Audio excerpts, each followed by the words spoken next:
کوئی صاحب تھے جو کہ موٹر سائیکل کے اوپر آئے اور انہوں نے سیکورٹی اہلکاروں کے اوپر فائر کی. وہ عمارت کے اندر جانا چاہتے تھے لیکن بعض رائے کہتے ہیں کہ وہ عمارت کے قریب نہیں تھے مگر عمارت سے چند قدم کے فاصلے پر یہ وقوع ہوا ہے جہاں انہوں نے سیکورٹی فورسز کی گاڑی پر فائرنگ کی ہے.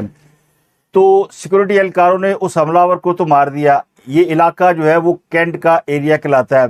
راولپنڈی کا بہت حساس علاقہ ہے. مال روڈ یہاں پر فلیش مینز ہوٹل کے قریب یہ واقعہ پیش آیا ہے.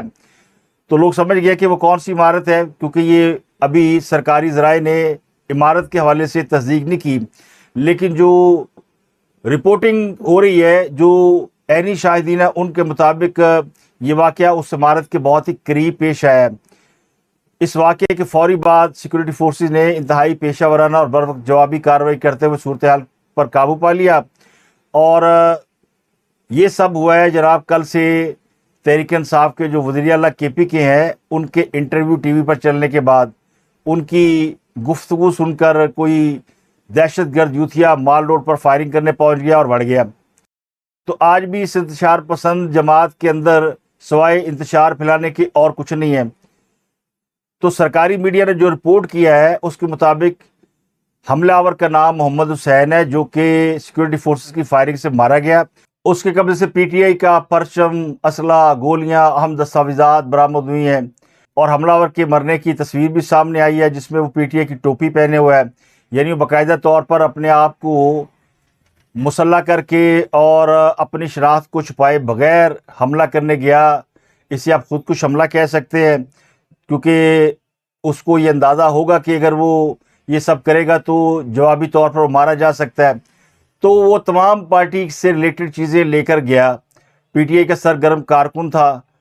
اس سے جو ڈاکومنٹس اور ٹوپیاں اور باقی چیزیں برآمد ہوئی ہیں وہ سب سامنے آ گئی ہیں.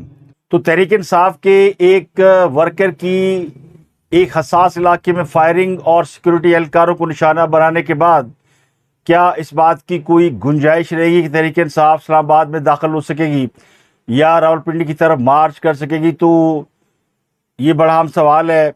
کچھ مزید انکشافات بھی کیے گئے ہیں محمد حسین کے حوالے سے اور کہا جا رہا ہے کہ اپنی قیادت کے ساتھ مسلسل رابطے میں تھا اور یہ احتجاجی دھرنوں کے دوران اشتعال انگیزی، پتھراؤ اور فائرنگ میں بھی ملوث رہا ہے. کئی ویڈیوز کی سامنے آ چکی ہیں.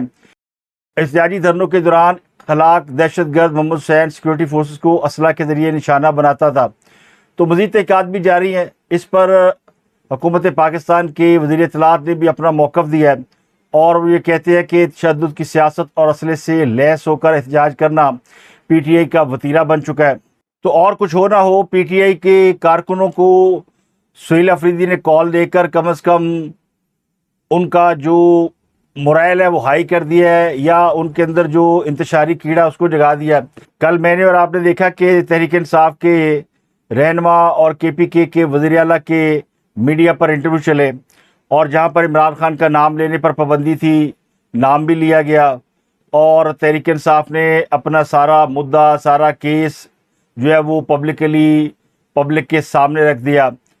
اس پر میں نے بھی پروگرام کیا اور بتایا کہ یہ بغیر کسی اجازت کے نہیں ہوا. کہیں نہ کہیں سے کوئی اشارہ ہوا ہے، کہیں نہ کہیں سے کوئی سپیس دی گئی ہے. اب یہ سپیس حکومت نے دی ہے، طاقتور حلقوں نے دی ہے یا یہ سپیس اینکروں نے دی ہے؟ تو سہیل افریدی صاحب کا دعویٰ یہ کہ سپیس اینکروں نے دی ہے. وہ کہتے ہیں حامد بھی نے سٹینڈ لیا تو انٹرویو چل گیا ورنہ ان کا انٹرویو روکا جانا تھا. ان کو کہا گیا تھا کہ انٹرویو مت چلائیں. آپ نے پرسوں دیکھا آپ کے ہی جرنلسٹ حامد میر صاحب نے سٹینڈ لیا کیونکہ ان کو بتایا گیا کہ یہ انٹرویو نہیں چلانا، لیکن انہوں نے سٹینڈ لیا کہ میں نے کمٹ کیا ہے اور میں نے انٹرویو چلانا ہے. انہوں نے انٹرویو چلایا. تو اس طرح کوئی ایک آدھ جج بھی سٹینڈ لے لے تو باقی جج بھی کھڑے ہو جائیں گے، لیکن حامد میر صاحب نے سٹینڈ لے لیا. تو اس پر خود تحریک انصاف کے اندر ان کا مذاق اڑ رہا ہے اور وہ کہہ رہے ہیں کہ کمال بات ہے کہ سٹینڈ حامد بھی نے لیا اور انٹرویو کئی چینلوں پہ چل گئے اور ایک نہیں کہ 3-4 چینلوں کے اوپر انٹرویو چلے اور اس کے بعد بھی ان کے انٹرویو ہو رہے ہیں اور چل رہے ہیں. ان انٹرویو کے حوالے سے بھی 2 پوائنٹ آف ویو سامنے آئے. ایک تو یہ کہ سہیل افریدی صاحب کو میڈیا پر سپیس دے کر یہ ثابت کر دیا گیا کہ تحریک انصاف کے اندر اب کوئی بیانیہ نہیں ہے، ان کے اندر کوئی اتفاق نہیں ہے. انہوں نے بھی جو باتیں کی وہ اپنے ہی ویلاگر اور یوٹیوبرز کے خلاف کی اور دوسرا انہوں نے حکومت کے اوپر تنقید کی تو کہا گیا کہ یہ بھی ان کو الاؤ کیا گیا کہ کہیں یہ نہ لگے کہ ملی بھگت سے انہوں نے سٹیٹمنٹ دیا ہے. لیکن یہ واضح ہو گیا کہ سہیل آفریدی صاحب جب سے اقتدار میں آئے ہیں انہوں نے خیبر پختونخوا کا جو 1 سال ہے وہ ضائع کیا. پی ٹی آئی مکمل تقسیم ہے. احتجاج ان کو سمجھ نہیں آ رہی کرنا بھی ہے کہ نہیں کرنا, اور احتجاج وہ رہائی کے لیے نہیں رسائی کے لیے کر رہے ہیں. بندہ انہوں نے 20 لاکھ لے کے جانا ہے, پلے نہیں تیلا تے کر دی میلہ میلہ. جلسے میں ان کے 20,000 لوگ نہیں آئے, تو اب وہ 20 لاکھ لوگ لے کر جائیں گے تو ان کا ایجنڈا کیا ہے؟ ان کے پاس کوئی روڈ میپ بھی نظر نہیں آتا. تو اس پارٹی نے اپنے سارے ایپل جو ہے وہ نکال کر باسکٹ سے باہر رکھ دیے کہ ہمارے پلے کیا ہے. اس میں کوئی شک نہیں کہ تحریک انصاف ایک بڑی جماعت ہے, ووٹ بینک بھی ہے, لوگ اس کو فالو بھی کرتے ہیں, لیکن وہ جماعت 9 مئی کی وجہ سے اس کے اوپر ایک لال دائرہ لگا ہوا. اگر کچھ لوگ اس سے لا تعلقی کا اعلان کرتے ہیں تو ظاہر ہے کہ پھر پولیٹیکلی ان کو اکنالج کیا جا سکتا ہے. تو اس قسم کی سپیس مجھے لگتا ہے کہ دی جا رہی ہے. اب ان کے انٹرویو کے حوالے سے دعویٰ کرنا کہ حامد میر نے چلا دیا, کوئی اور نہیں چلا سکتا, تو سوال یہ کہ اے آر وائی والوں نے انٹرویو کیوں کیا؟ تو اے آر وائی والوں نے انٹرویو کیا اور ان کو پتا تھا کہ حامد میر کا انٹرویو 8 بجے چلے گا, تو انہوں نے 7 بجے چلا دیا. تو یہ میڈیا جو ہے نا, منحصل میڈیا, تمام میڈیا, سب کو کہیں نہ کہیں سے کوئی پیغام یا اشارہ ملا کہ یہ کرنا ہے, اور سب کو کہہ کر یہ انٹرویو ارینج کرائے گے. یہ اکیلے حامد میر کا کام نہیں ہے, نہ حامد میر کے اندر اتنا دم ہم ہے اور نہ ہی کسی اینکر کے اندر ہوتا ہے, انٹل انلیس کہ وہ مینجمنٹ میں کسی بڑے عہدے پر فائز نہ ہو. اب حامد میر صاحب نہ جیو کے اندر وائس پریزیڈنٹ ہے, نہ پریزیڈنٹ ہے, نہ ان کے پاس کوئی بڑا عہدہ ہے. وہ ایک ٹاپ لیول کے اینکر ہیں, مگر وہ آج سے نہیں, وہ کئی سالوں سے ہیں. اور جب اپنے پورے عروج پر تھے تو انہوں نے آصف زرداری کا ایک انٹرویو کیا تھا جولائی 2019 میں. یہ انٹرویو اس وقت ہوا تھا جب زرداری صاحب نیب کی تحویل میں تھے اور پارلیمنٹ ہاؤس سے پروڈکشن آرڈر پر آئے ہوئے تھے. انٹرویو چند منٹ چلا, تقریباً 3 سے 5 منٹ, اور اس کے بعد اچانک آف ایئر کر دیا گیا اور چینل نے خبریں دکھانا شروع کر دی. بعد میں یہ اعلان کیا گیا کہ یہ انٹرویو نہیں دکھایا جائے گا, اور پھر یہ انٹرویو کبھی بھی نشر نہیں ہوا. حامد میر نے خود ٹویٹر پر لکھا کہ اسے پتہ نہیں کیوں انٹرویو روک دیا گیا ہے, اس نے معافی بھی مانگی. تو یہ سمجھنا مشکل نہیں تھا کہ اس وقت یہ انٹرویو کس نے رکوایا. اور پھر انہوں نے کہا کہ جیو انتظامیہ دباؤ کا شکار ہوگی. تو کیا اب جیو کی انتظامیہ پہ کوئی دباؤ نہیں تھا؟ لیکن میں آپ کو روٹ بتا دیتا ہوں, محسن نقوی کے ساتھ جو اس وقت سب سے کلوز ایسوسیٹ ہے وہ عامر میر صاحب ہیں, جو کہ حامد میر صاحب کے بھائی ہیں, اور باقی آپ روٹ سمجھ ہی سکتے ہیں. تو اب سہیل آفریدی والے انٹرویو کے بعد بھی لوگ یہ جاننے کی کوشش کریں کہ اب کیا جیو پہ کوئی دباؤ نہیں تھا یا کسی اور چینل پہ کوئی دباؤ نہیں تھا. تو میں نے آپ کو بتا ہی دیا تھا کہ کوئی دباؤ نہیں ہے, بلکہ الاؤ کیا گیا. اور اس الاؤ کے بعد آپ نے دیکھا کہ وہ انٹرویو کس طرح دھڑلے سے چلے ہیں. لیکن یہ کہنا کہ حامد میر نے سٹینڈ لیا, تو پھر حامد میر سٹینڈ لے کر پاکستان کے عوام کو بتائے جو کچھ اب تک ہوتا آیا ہے. اور حامد میر صاحب جنہوں نے 2024 کے الیکشن کو متنازع بنانے میں بھرپور کردار ادا کیا, تو ریسٹ از اے ہسٹری, لوگ جانتے ہیں. میں پورے یقین سے کہہ سکتا ہوں کہ یہ انٹرویو اشارے کے بغیر یا منظوری کے بغیر نہیں چلے. اور یہ جو پچھلے دنوں محسن نقوی صاحب نے بات کی تھی کہ تمام سیاسی جماعتوں کو اکٹھے ہونا ہوگی اور سپیس دینا ہوگی, یہ اسی کا ایک تسلسل لگتا ہے. اب اس سے حکومت خطرے میں پڑتی ہے یا نہیں پڑتی وہ ایک علیحدہ معاملہ ہے, وہ کوشچن مارک ہے. شاید یہ سمجھ لیا گیا ہے کہ محسن نقوی صاحب کے ساتھ آفریدی صاحب کے ورکنگ ریلیشن شپ زیادہ بہتر ہے, لیکن جو بعض قریبی صحافی ہیں جن کا دعویٰ یہ ہے کہ ان کی پہنچ اسٹیبلشمنٹ کے اندر زیادہ ہے, ان کے پاس خبروں کے سورسز زیادہ ہیں, وہ یہ کہتے ہیں محسن نقوی سے کوئی زیادہ بات چیت ہے نہیں افریدی کی. ایک آخری ملاقات جو شہباز گل نے رپورٹ کی ہے وہ ایکچولی ملاقات ہوئی ہے, جس کو سہیل آفریدی ڈینائل کرتے ہیں, اور اسی کی وضاحت کے لیے ان کو الاؤ کیا گیا کہ وہ جگہ جگہ آ کر یہ بتائے کہ ان کی محسن نقوی سے ملاقات نہیں ہوئی. اور صرف محسن نقوی نہیں بلکہ اس میں ایک کور کمانڈر صاحب کا بھی نام لیا گیا. تو پھر جن کے نام لیے گئے ان کے حوالے سے ڈینائل تو پھر بنتا ہے, اور یہ ڈینائل پھر نیشنل میڈیا پر نشر ہونا بھی بنتا ہے.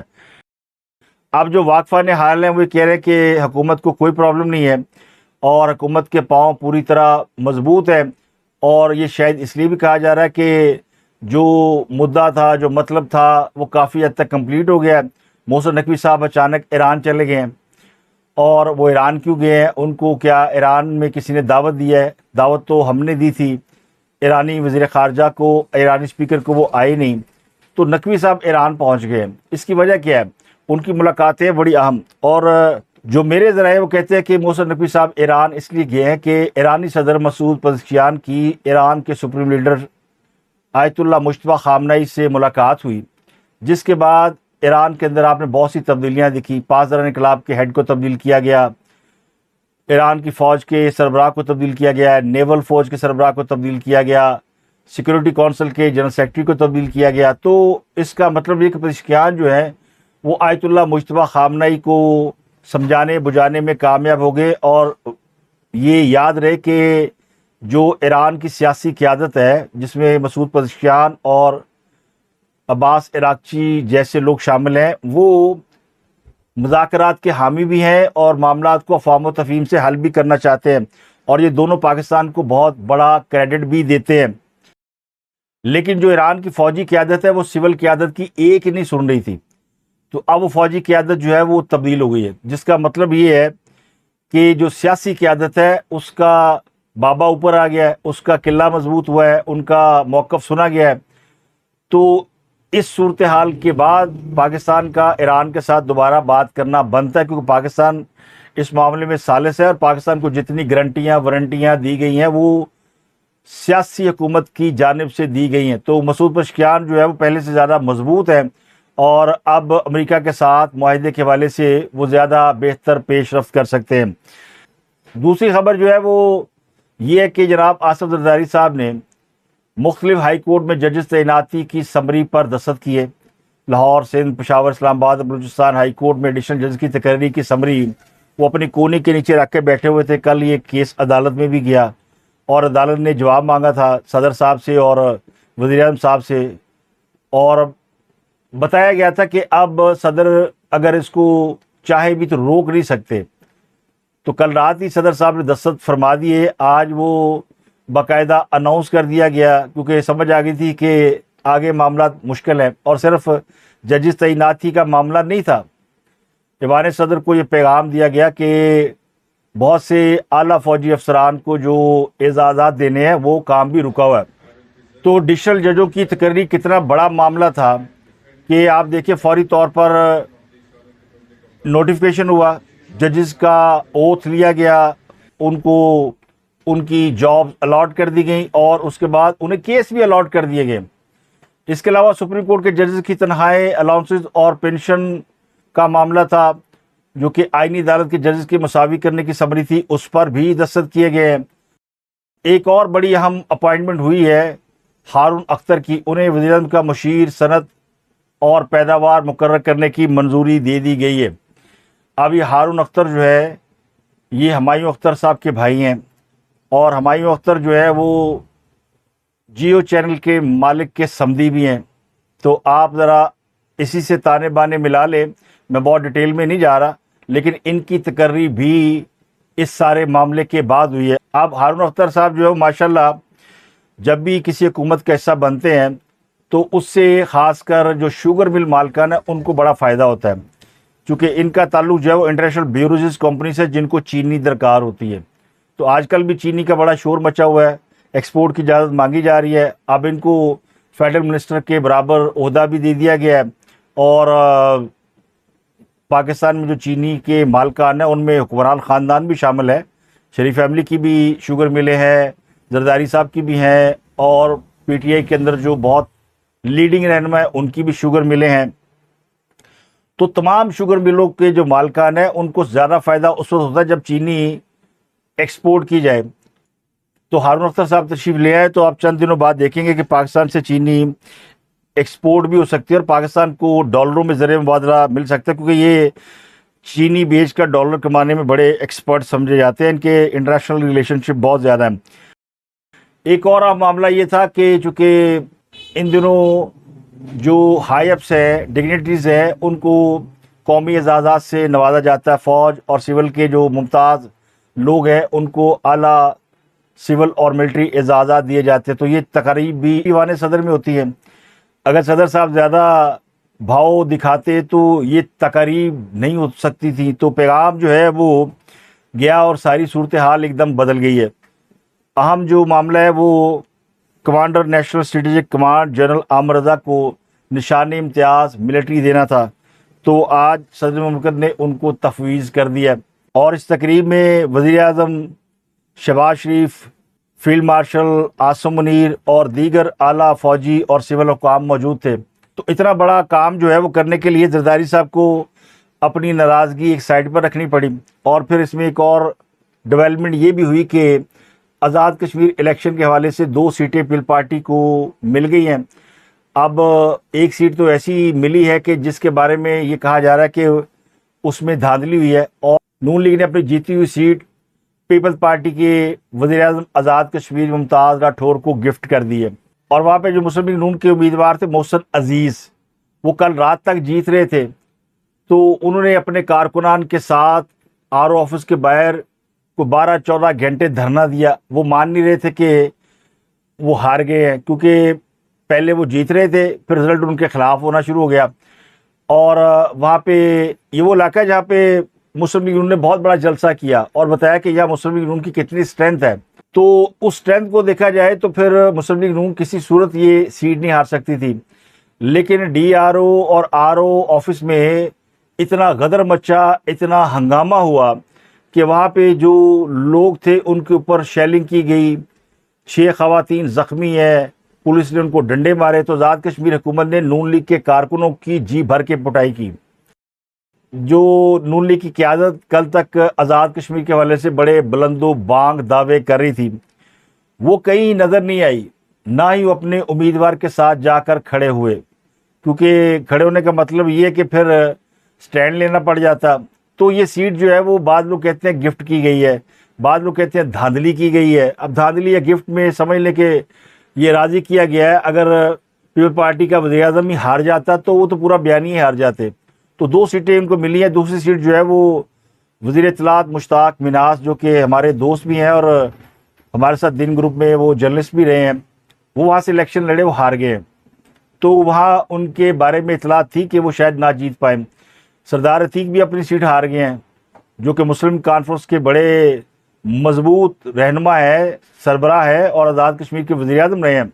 لیکن جو LA-17 حویلی ہے وہاں سے محسن عزیز جو ہے وہ اس بات کو نہیں مان رہے. وہ کہہ رہے ہیں کہ میرے حلقے میں ری کاؤنٹنگ کرائی جائے، اگر میں بھاری اکثریت سے نہ جیتا تو سیاست چھوڑ دوں گا. ان کا دعویٰ کہ وہ 8,600 ووٹوں کی واضح برتری سے جیتے ہیں اور ان کے پاس جو نتائج ہے ان میں اور RO کے پاس نتائج میں زمین و آسمان کا فرق ہے. اب یہ وہی معاملہ ہے جو پیپل پارٹی پچھلے 3 انتخابی مرحلوں میں شور مچا رہی ہے کہ ان کے ساتھ دھاندلی ہوئی ہے. تو اب کیا کہا جائے، جیسا کرو گے ویسا بھرو گے، یا پھر یہ کہا جائے کہ مسلم لیگ نون نے پیپل پارٹی کو ذرا ٹھنڈا کرنے کے لیے 1-2 سیٹیں اور ان کو الاؤ کر دی ہیں، یا کم از کم 1 سیٹ تو ان کو دے ہی دی ہے. تو 2 سیٹیں پیپل پارٹی کے ہاتھ آئی ہیں، 1 نون لیگ کے ہاتھ آئی ہے، اور 1 سیٹ جو ہے وہ عوامی دست و بازو پارٹی کے ساجد عباسی ہے، جنہوں نے 40,702 ووٹ لیے ہیں. اور مسلم کانفرنس کے سردار عتیق 19,542 ووٹ سے ہار گئے. تو جو لوگ اپنے مخالفین پہ الزام لگاتے تھے کہ وہ فارم 47 کی پیداوار ہے، اب ان پہ یہ الزام لگ رہا ہے کہ وہ فارم 47 کی وجہ سے جیتے ہیں. اگلی خبر ہے کہ یمن کے قریب باب المندب میں 2 سعودی جہازوں کو حوثی باغیوں نے نشانہ بنایا، جس کے نتیجے میں 2 پاکستانیوں سمیت 3 افراد جاں بحق ہو گئے ہیں. یہ دونوں تجارتی جہاز تھے جو کہ سعودی عرب کا سامان لے کر بحیرہ احمر سے گزر رہے تھے. تو باب المندب جو کہ حوثیوں نے اعلان کر رکھا ہے کہ وہاں سے سعودیوں کو تو گزر نہیں دیں گے، تو انہوں نے یہ اٹیک کیا ہے. ایک اہم خبر یہ کہ امریکہ اور ایران کے درمیان امن معاہدے اور آبِ ہرمز دوبارہ کھولنے کے مذاکرات میں تعطل آ چکا ہے، جس کی وجہ سے عالمی منڈی میں تیل کی قیمتیں بڑھ گئی ہیں. برنٹ خام آئل جو ہے وہ $90 فی بیرل سے اوپر نکل گیا ہے. یہ کہ ٹرمپ نے امن معاہدے کے لیے جو ایران نے شرائط پیش کی تھی ان کے جواب میں اپنی شرائط پیش کر دی ہیں. چونکہ ایران نے معاوضہ مانگا تھا جنگ کا امریکہ سے، تو امریکہ نے بھی حملوں کے دوران ہلاک ہونے والے افراد کے لیے معاوضہ مانگ لیا، جس کے بعد دنیا کو اس بات کا خطرہ پیدا ہو گیا کہ شاید اب مذاکرہ نہ ہو۔ لیکن میری خبر یہ کہ محسن نقوی صاحب کی عراقی وزیر خارجہ سے ملاقات ہو گئی ہے، لیکن میری خبر یہ کہ محسن نقوی کی ایرانی وزیر خارجہ عباس عراقچی سے ملاقات ہو گئی ہے، اور غالباً ان کی ایرانی صدر سے بھی ملاقات طے ہے۔ اس کے بعد امریکہ اور ایران میں مذاکرہ شروع ہونے کا بہت زیادہ امکان ہے۔ اگلی خبر ہے کہ تحریک انصاف نے سپریم کورٹ کے باہر دھرنا دینے کا اعلان کیا تھا، اور دھرنا تو نہیں دے سکے لیکن چھوٹی موٹی دھرنی ضرور ہوئی۔ اس میں بہت ہی کم لوگ آئے، خاص کر M N A M P جن کے بارے میں کہا جا رہا تھا کہ پہنچے سپریم کورٹ کے باہر بہت بڑا دھرنا کرے تاکہ سپریم کورٹ دباؤ کا شکار ہو۔ تو اس میں جو سب سے اہم شخصیت تھی وہ سہیل آفریدی تھے۔ جب وہ آئے تو کہیں 4-6 لوگ جمع ہوئے اور میڈیا بھی آ گیا، ورنہ اس سے پہلے تو لگ رہا تھا کہیں کی اینٹ کہیں کا روڑا، بھانمتی نے کنبا جوڑا۔ 2-4 لوگ بیٹھے ہوئے تھے جو ایک دوسرے کی برائیاں کر رہے تھے، جیسے شاندانہ گلزار نے سلمان اکرم راجہ کی دبا کے برائیاں کی، اور پھر ان سے حساب مانگا کہ وہ جو انہوں نے علی بن گنڈا پور سے 40 کروڑ پر لیا اور باقی لوگوں سے پیسے لیے، وہ پیسوں کا ذرا حساب تو۔ بہت غلط بات کہہ رہے ہیں سلمان صاحب۔ اگر میں آپ کو بتاؤں کہ جو قیدیوں کا پیسہ امریکہ سے آیا 50 کروڑ، وہ کس نے کھایا، پھر کون اس کا جواب دے گا؟ اگر میں نے بتایا کہ جو علمین نے 40 کروڑ دیا وہ پیسہ کون کھا گیا، تو پھر لیکن پھر آئے سلیمان اکرم راجہ صاحب اور سہیل آفریدی صاحب اور علی محمد خان صاحب، جو اچانک کی پی ٹی اے کے اندر دوبارہ ایک اہم رہنما کی حیثیت اختیار کر گئے۔ تو تحریک انصاف سپریم کورٹ کے باہر اس لیے جمع ہوئی تھی کہ ان کا مطالبہ یہ تھا کہ عمران خان کی طبیعت خراب ہے، اور سپریم کورٹ جو ہے وہ ان کے اہل خانہ کی موجودگی میں ذاتی ڈاکٹروں سے اور بہترین ہسپتال سے ان کا علاج کرانے کا حکم دے۔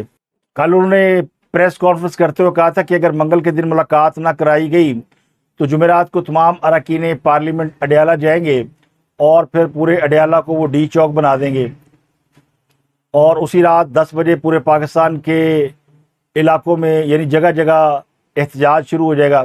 تو سلیمان اکرم راجہ صاحب نے کہا کہ ان کی چونکہ رجسٹرار سپریم کورٹ سے ملاقات ہو گئی ہے، اور انہوں نے یقین دلایا کہ وہ اس درخواست کو کنسیڈر کریں گے، تو اس لیے فیصلہ کیا گیا کہ احتجاج مؤخر کیا جائے۔ تو وہ جو احتجاج اور وہ جو دھرنا، ایک بہت بڑا دھرنا ہونے والا تھا، جس کے نتیجے میں سپریم کورٹ دباؤ میں آتی، گھٹنے ٹیک دیتی، فوری آرڈر جاری کرتی، انہوں نے بھی ایک لالی پاپ دے کر ان کو گھر بھیج دیا۔ تو جو انہوں نے منگل کے روز کیا، جمعرات کے روز بھی اس سے زیادہ نہیں کر پائیں گے۔ اگلی خبر یہ کہ پیٹرولیم ڈیلر کی حکومت سے مذاکرات ناکام ہو گئے، اور انہوں نے حکومت کو 72 گھنٹے کا الٹیمیٹم دے دیا ہے، جس کے بعد 15 اگست صبح 6 بجے سے ملک بھر میں غیر معینہ مدت کے لیے پیٹرول پمپ بند کرنے کا اعلان کر دیا ہے۔ اب پیٹرولیم ڈیلر بھی اس معاملے میں منقسم ہے، لیکن جو ایک گروپ ہے پیٹرولیم ڈیلر ایسوسی ایشن کا، اس کے چیئرمین ملک خدا بخش اور وائس چیئرمین انور کمال، انہوں نے پریس کانفرنس کرتے ہوئے کہا ہے کہ یہ فیصلہ ایسوسی ایشن کی ایگزیکٹو کمیٹی کے اجلاس کے بعد کیا گیا ہے، اور حکومت سے ان کے مذاکرات ہوئے۔ پچھلے مہینے بھی ہم نے مذاکرات کیے تھے اور ہڑتال کا فیصلہ کیا تھا، لیکن ہمارے ایک گروپ نے اس کو نہیں مانا اور ہڑتال ختم کر دی۔ لیکن اب ہم پر دباؤ ہے، 14,000 پیٹرولیم ڈیلر کا بہت زیادہ دباؤ ہے، تو ہم 15 اگست کو ہڑتال کریں گے اگر مطالبات پورے نہ ہوئے تو۔ اس کے علاوہ ایک بڑی خبر ہے کہ شام کی ایک عدالت نے شام کے سابق صدر بشار الاسد کو سزائے موت سنا دی ہے۔ بشار الاسد کو ان کی غیر موجودگی میں سزا سنائی گئی ہے۔ ان پر خانہ جنگی کے دوران سنگین جرائم میں ملوث ہونے کے الزامات تھے۔ تقریباً 14 سال انہوں نے شام کے اوپر حکومت کی۔ تو عدالت نے کہا کہ بشار الاسد کو پیشگی منصوبہ بندی اور جان بوجھ کر قتل کے الزام میں سزائے موت سنائی گئی ہے۔ اس کے علاوہ ان کے سیکیورٹی عہدیدار اور بشار الاسد کے کزن عاطف نجیب کو بھی سزائے موت سنائی گئی ہے۔ سزائے موت سنائے جانے کے وقت عاطف نجیب کمرہ عدالت میں موجود تھے، اور انہوں نے عاطف نجیب شامی فوج میں بریگیڈیئر جنرل کے عہدے پر فائز تھے، اور اسد دور میں 2011 میں وہ شام کے صوبے دارا کے پولیٹیکل سیکیورٹی برانچ کے سربراہ تھے۔ ان پر دارا میں کریک ڈاؤن کرنے کا الزام ہے، جو بعد میں شام کے اندر خانہ جنگی اور قتل و غارت کی ایک بڑی وجہ بنا۔ بشار الاسد جو شام کے حالات خراب ہونے کی وجہ سے روس چلے گئے تھے، ان کو ان کی غیر موجودگی میں سزا سنائی گئی ہے۔ اس کے علاوہ ٹاؤن شپ پولیس کی حراست میں 2 خواتین کی ہلاکت کے حوالے سے پوسٹ مارٹم رپورٹ موصول ہو گئی ہے، اور پولیس ذرائع کے مطابق خواتین پر تشدد ثابت نہیں ہوا، لیکن دونوں لڑکیوں کے پھیپھڑوں پر سیاہ دھبے پائے گئے۔ انمول اور آمنہ کے دل کلاٹ سے بھرپور تھے، اور آمنہ کے جسم کے اوپری حصوں میں ٹیکے لگنے کے متعدد نشانات تھے، جبکہ انمول کے جسم پر ایسے کوئی نشانات نہیں پائے گئے۔ یہ پاکستان کی بلکہ دنیا کی تاریخ کا انوکھا واقعہ کہ 2 ملزمان کو یا 2 افراد کو ایک ہی وقت میں ایک ہی جیسا ہارٹ اٹیک ہو اور دونوں کی موت واقع ہو جائے، اور وہ بھی اس حالت میں جب دونوں پولیس کسٹڈی میں ہو اور پولیس یہ کہے کہ یہ طبعی موت ہے، تو اس لیے کہتے ہیں تم قتل کرو کہ کرامات کرو۔ تو یہ بھی ایک ہائی پروفائل کیس بنتا جا رہا ہے۔ اس میں لاہور پولیس کے جو سربراہ ہیں CCPO صدیق کمیانہ صاحب، انہوں نے پورا تھانہ معطل کر دیا ہے۔ تو اب تک کے لیے اتنا ہی، آپ سے ملاقات ہوتی ہے اگلے ویلاگ میں۔ اپنا اور گردنواں کے لوگوں کا بہت خیال۔